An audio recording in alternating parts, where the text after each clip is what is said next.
مدت ہوئی کسی ملک پر ایک خپتی بادشاہ حکومت کرتا تھا۔ اسے نئی اور خوبصورت چیزوں سے سخت نفرت تھی۔ وہ خود بوڑھا اور بد شکل تھا، اسی لیے وہ دوسروں کو بھی اسی رنگ روپ میں دیکھنا چاہتا تھا۔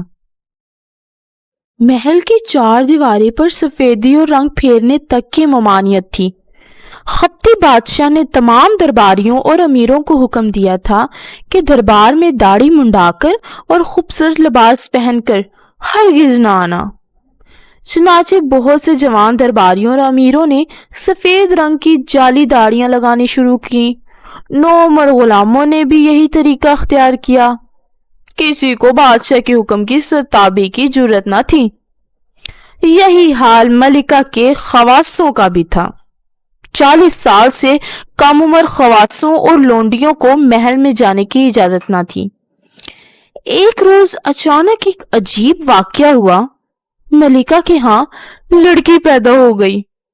ملکہ کے خیرخواہ درباریوں اور خواصوں کو فکر پڑ گئی کہ اگر خپتی بادشاہ کے کان میں شہزادی کی پیدائش کی بھنک بھی پڑ گئی تو پھر ملکہ اور شہزادی دونوں کی خیر نہیں۔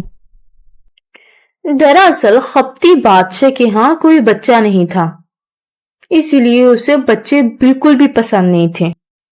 7-8 روز تک بادشاہ کو شہزادی کی پیدائش کا علم نہیں ہوا، مگر یہ بات زیادہ دیر تک چھپ نہیں سکتی تھی۔ آخر خپتی بادشاہ تک یہ بات پہنچ گئی۔ بادشاہ کو خوبصورتی سے سخت نفرت تھی۔ وہ کسی خوبصورت شہزادی کا وجود برداشت نہیں کر سکتا تھا۔ قریب تھا کہ وہ شہزادی کو مروانے کا حکم دیتا، لیکن ملکہ کا ایک رحم دل درباری نے بادشاہ کو عجیب و غریب تجویز پیش کر دی۔ شہزادی اتفاق سے گنجی تھی۔ بادشاہ نے شہزادی کا صرف گنجا سر دیکھا اور چہرہ چھپانے کی ہدایت کی۔ شہزادی کا نام زینب رکھا گیا۔ ملکہ کے اس خیرخواہ درباری نے شہزادی کو بچانے کی خاطر بادشاہ کو تجویز پیش کی کہ جوان ہونے تک شہزادی کا انتظار کیا جائے اور پھر اس کی شادی کسی بوڑھے سے شہزادے سے کروا دی جائے۔ بادشاہ دل میں خوش ہو گیا اور خواصوں کو حکم دیا کہ شہزادی کے جوان ہونے تک اس کا انتظار کیا جائے۔ چنانچہ بادشاہ کے حکم کی تعمیل ہوئی۔ دن گزرتے گئے، شہزادی کے سر پر خوبصورت سنہری بال اگائے۔ 15-16 برس میں جب شہزادی جوان ہوئی تو خوبصورتی میں اس کا کوئی ثانی نہ تھا۔ ادھر بادشاہ کو بھی شہزادی کی فکر پڑ گئی۔ اسے ایک بوڑھے شہزادے کی تلاش تھی، جس کے لیے اس نے چاروں طرف ایلچی دوڑائے۔ نیوکم لینڈ کے خوبصورت شہزادے نے شہزادی زینب سے شادی کے لیے پیغام بھیجا، مگر چونکہ وہ نوجوان تھا، خوبصورت تھا، اسی لیے خپتی بادشاہ نے شہزادے کے پیغام کو ٹھکرا دیا۔ پورا 1 برس ہو گیا، مگر کہیں سے بھی شہزادی زینب کے لیے بوڑھے شہزادے کا رشتہ نہ مل سکا۔ خپتی بادشاہ کی جھنجھلاہٹ بڑھتی گئی۔ ایک روز محل کے دروازے پر ایک گندا، بوڑھا، عجیب و غریب سا شخص کھڑا دکھائی دیا۔ اس نے بادشاہ کو کہلاوا بھیجا کہ وہ شہزادی زینب سے شادی کرنا چاہتا ہے۔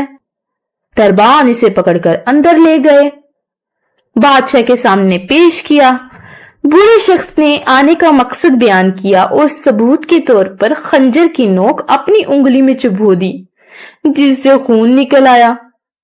بادشاہ نے خون کو جانچا، جو خالص نسلی خون تھا۔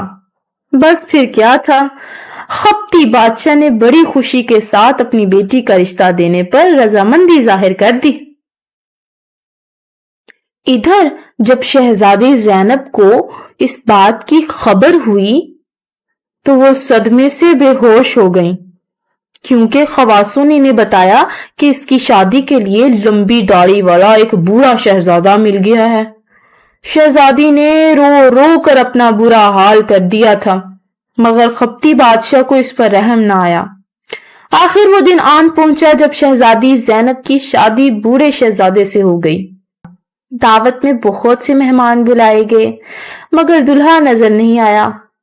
بادشاہ کو فکر ہو گئی، اس نے شہزادے کی تلاش میں سپاہی دوڑائے مگر وہ ناکام واپس لوٹے۔ اس کے چند منٹ بعد مہمانوں نے خوبصورت شہزادے کو شادی کے زرق برق لباس میں ملبوس آتے دیکھا تو حیرت سے سب کی چیخ نکل گئی۔ انہیں یقین ہو چلا تھا کہ اب یہ بد نصیب جوان بادشاہ کے اشارے پر مروا دیا جائے گا، مگر خوبصورت شہزادہ بلا خوف و خطر شہزادی کے قریب جا کر بیٹھ گیا۔ خپتی بادشاہ نے غصے میں آ کر میز پر مکہ مارا۔ تم نے ہمارے ساتھ دھوکا کیا، وہ بوڑھا شہزادہ کہاں ہے؟ اسے لے کر آؤ۔ شہزادے نے نہایت اطمینان کے ساتھ جواب دیا، حضور، بوڑھا شہزادہ دراصل میں خود ہوں، میں نے نکلی داڑھی رکھی تھی۔ اوف! خپتی بادشاہ نے غصے میں آ کر دوبارہ مکہ مارا اور بولا، تم دونوں ابھی اور اسی وقت میری سلطنت کی حدود سے باہر نکل جاؤ۔